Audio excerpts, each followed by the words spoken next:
Keep up to date everywhere. News Talk 820 WBAP. In the WBAP newsroom. You know how the whole WikiLeaks thing has people wondering, oh my gosh, well, am I at risk? Is the CIA watching me, or is anybody else watching me? And what can I do? What can companies do to protect my little domain, my devices and everything else? Is it Comey that says we are no longer have no privacy? You know, it's Director Comey of the FBI saying that. And is that true? Well, let's check in with somebody who specializes in this. Shawn Tuma is a cybersecurity and data privacy attorney. He helps businesses protect their information and protect themselves. Awesome. From the hackers of the world. He joins us right now. Good morning, Shawn. What do you make of all of what we learned in the latest WikiLeaks dump? Should we be afraid? Well, good morning. Thank you for having me. And the answer is, what many of us learned really wasn't anything new. It's something we've suspected all along. It just confirmed a lot of it. But for people worried about the CIA snooping on what they're doing, if the CIA is interested in them enough to be snooping on them, they probably have bigger problems than this. Right.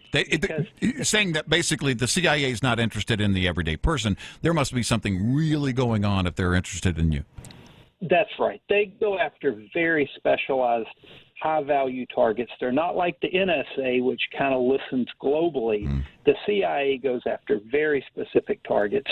But the bigger issue is, it's not the CIA we all need to be worried about in our business lives and our personal lives. It's the common hackers that are also incredibly skilled and know how to use a lot of these same kind of tools. All right. They're the ones that we need to be looking out for. Yeah, and so there is this idea that this malware or set of malware that the CIA has, these weapons, cyber weapons, if you will, if it falls into the wrong hands, whether it's just a person in their basement or the enemy, that they could use that. So is I guess that the next threat, the fact that WikiLeaks now has something that in the wrong hands could be a much bigger problem on a greater level?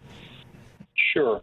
A lot of these exploits that we call them, that are used to take advantage of weaknesses in cyber networks, once they get used publicly, they kind of make their way into the wild, whether the government develops them, whether private hackers, criminal gangs, whomever. Once they use it, it starts to make its way out. And hackers are copycats. They learn from each other. They share information. And so others will start to use these same exploits now to try to do their own hacks. And that does increase the danger for everybody. Hey, is there anything that you could put on your iPhone or your Android or your iPad or whatever, an app of any that can let you know if somebody's trying to hack in on you?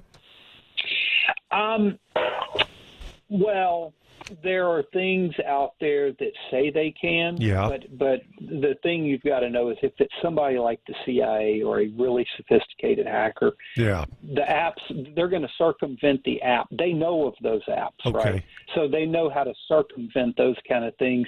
And usually those are just gimmicks that are saying, here's a flashing light to impress your friends and say, hey, the CIA is interested in me. Wow. Okay. Well, coming up after traffic, I want to ask you, just a moment, if we've got time for one more question. What's the first thing we can do to protect ourselves here in terms of cyber security at home? So, all right, that's the concern.